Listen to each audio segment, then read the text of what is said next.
Okay, we'll call to order the subcommittee on communications and technology. The chair recognizes himself for an opening statement. I'm pleased that this subcommittee is meeting today to mark up much needed legislation to speed the deployment of broadband infrastructure across this country. As we heard in our hearing on this topic, building networks is not for the faint of heart. It does take careful planning, significant capital, and a constant reinvestment in physical plant as technologies evolve. Since 1996, the private sector has invested over $1.4 trillion in communications networks, adding more than 6 million U.S. jobs to the American economy, and ultimately accounting for over $684 billion of the U.S. economic output. As a nation, we cannot afford to stop investing in our communications networks, and yet network infrastructure builders continue to face unnecessary hurdles when they seek to trench fiber or build towers, particularly as they seek to cross federal lands to provide services to those folks who are hardest to reach. This subcommittee has heard from witnesses who reported on costly, unexplainable delays when seeking permission from the federal government to cross rights-of-way, many of which have already been developed. We've heard of the inconsistent application of rules and regulations from agency to agency and the unpredictable and unexpected inflict on those looking to expand broadband.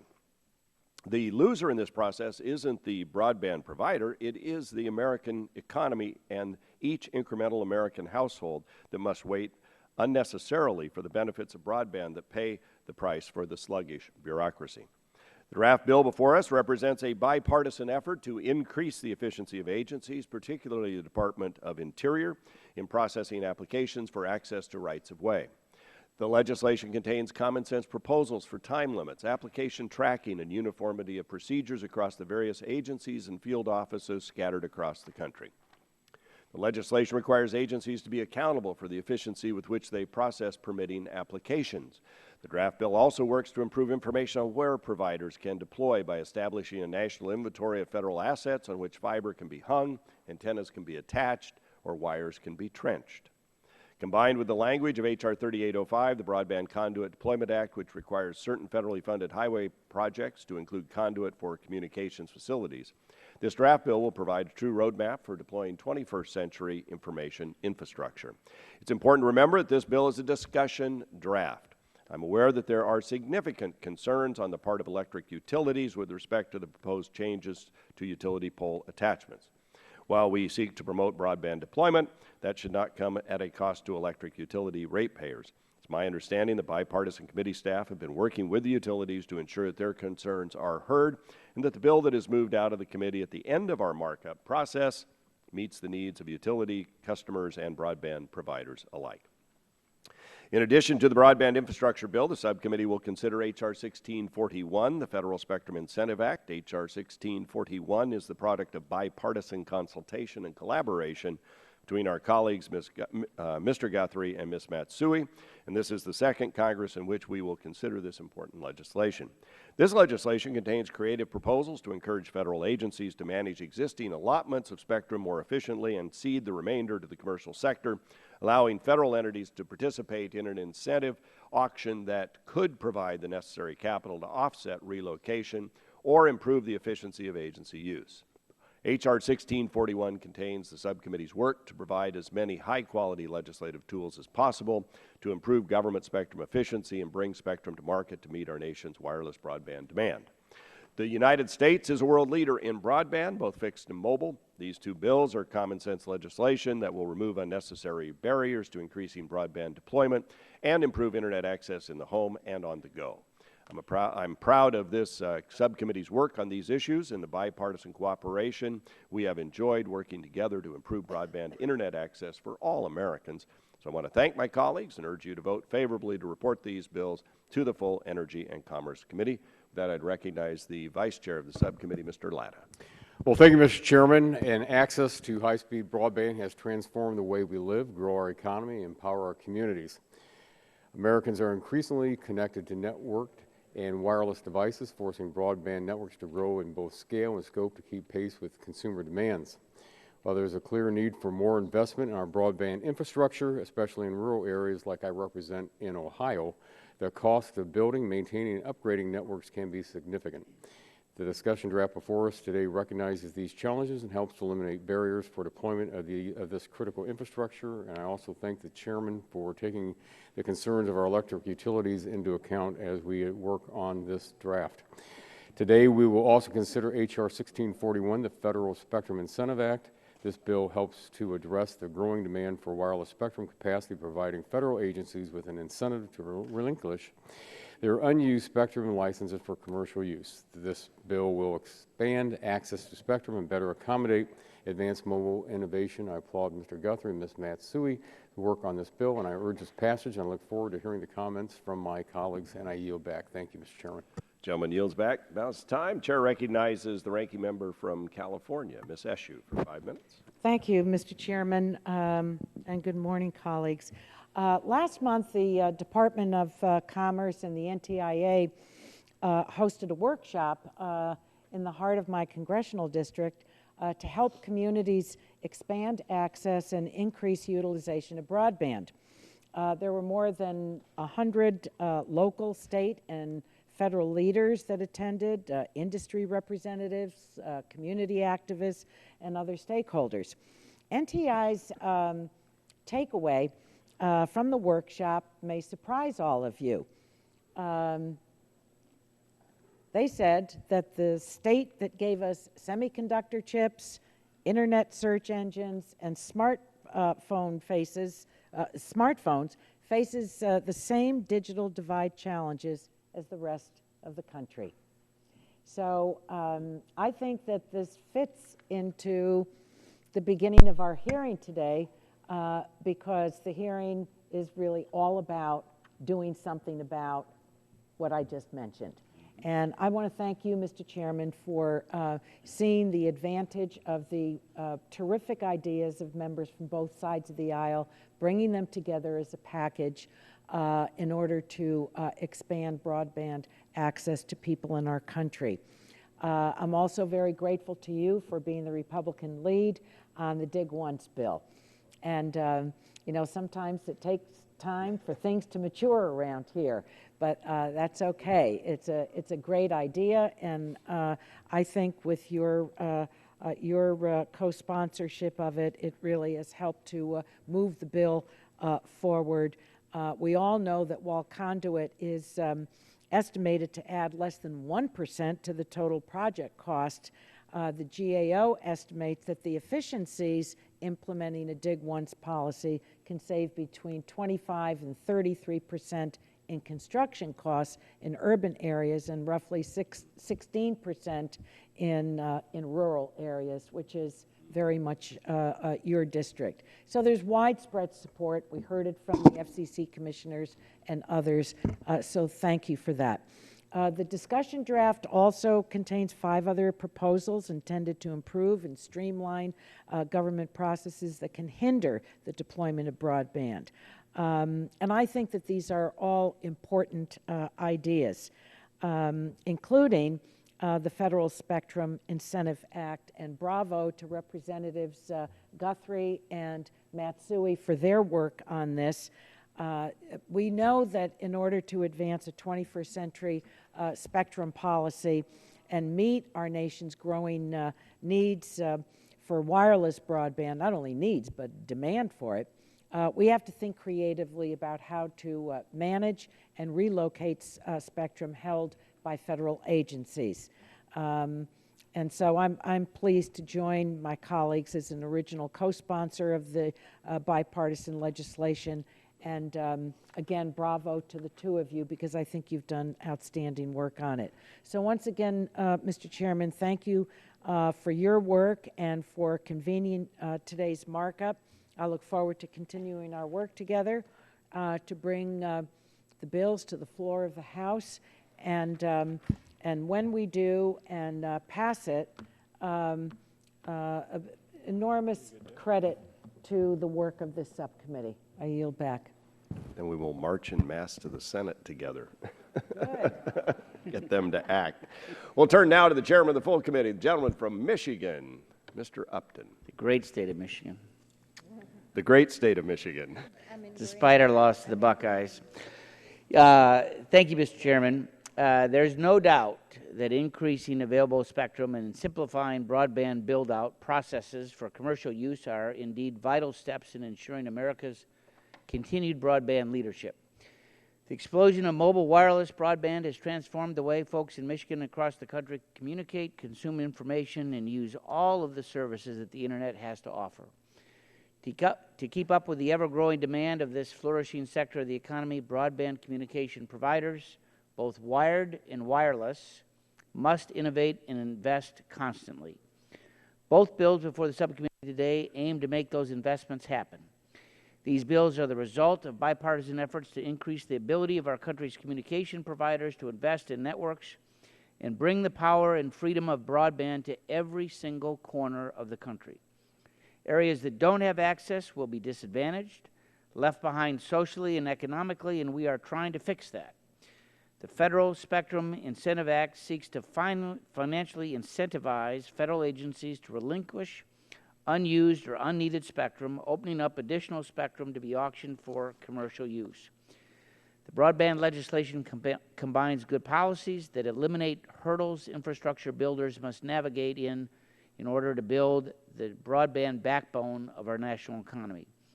Two previous administrations have attempted to cut back the endless reviews, requirements, and requests that hinder efficient, timely, and economic deployment of communications infrastructure.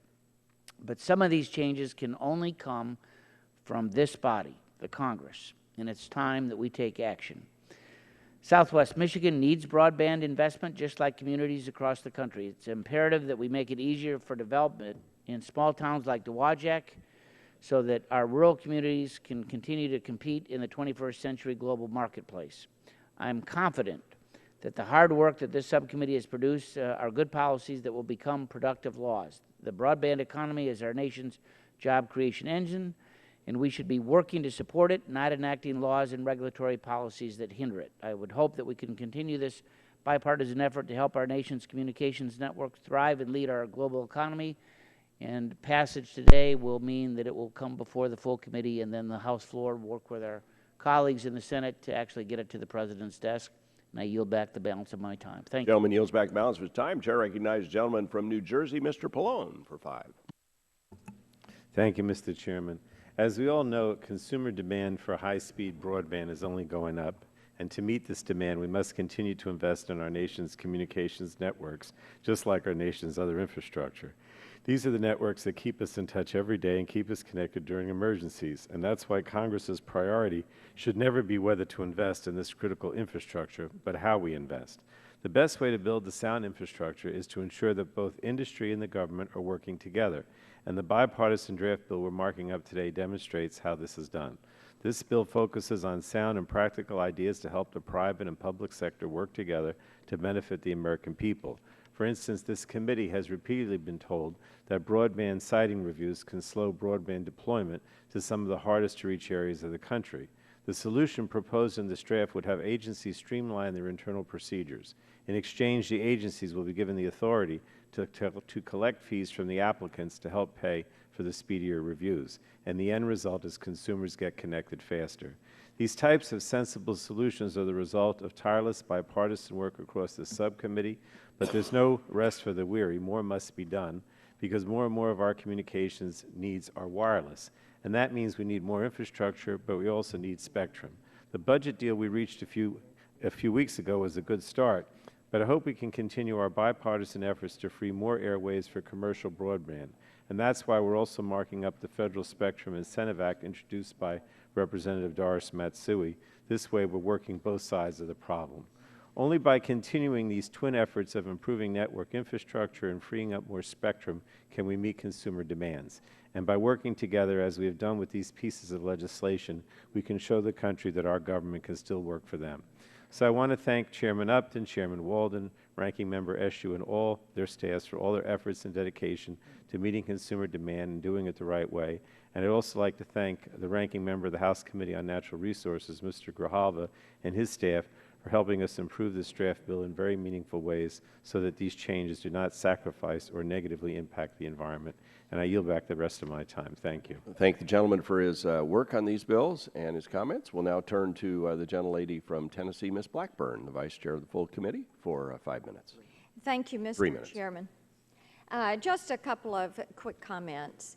By the end of 2019, there will be 3.9 billion networked devices that are connected to the broadband, and I think that we need to keep our focus on that. That is going to be more than twice, almost 3 times what we have right now.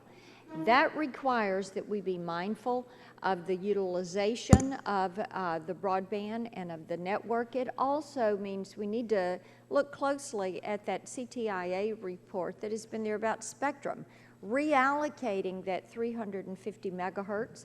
I want to thank those that have put a lot of effort and time into crafting the legislation, and I look forward to its passage and yield back. Gentlelady yields back. Chair now recognizes the gentleman from Pennsylvania, Mr. Doyle, for an opening comment. Nope. Then we go to Loebsack. Pass. Ms. Matsui. Thanks for all the work you do on these issues and others, and we recognize you for opening comments. Well, thank you, Mr. Chairman. Today, the subcommittee is considering important bipartisan legislation. These bills will expand the wireless and wireline networks that every American relies upon to grow our businesses, stay connected with our families, and participate in our economy. Communications infrastructure deployment is a challenge not only in rural America, but also in urban places like my district of Sacramento, where many of my constituents don't have the access they need. The bills we're considering today tackle these obstacles from 2 sides. First, we are advancing a discussion draft to speed the rollout of physical infrastructure. I'm pleased to join Ranking Member Eshoo and Chairman Walden as a sponsor of one of the bills included in the discussion draft.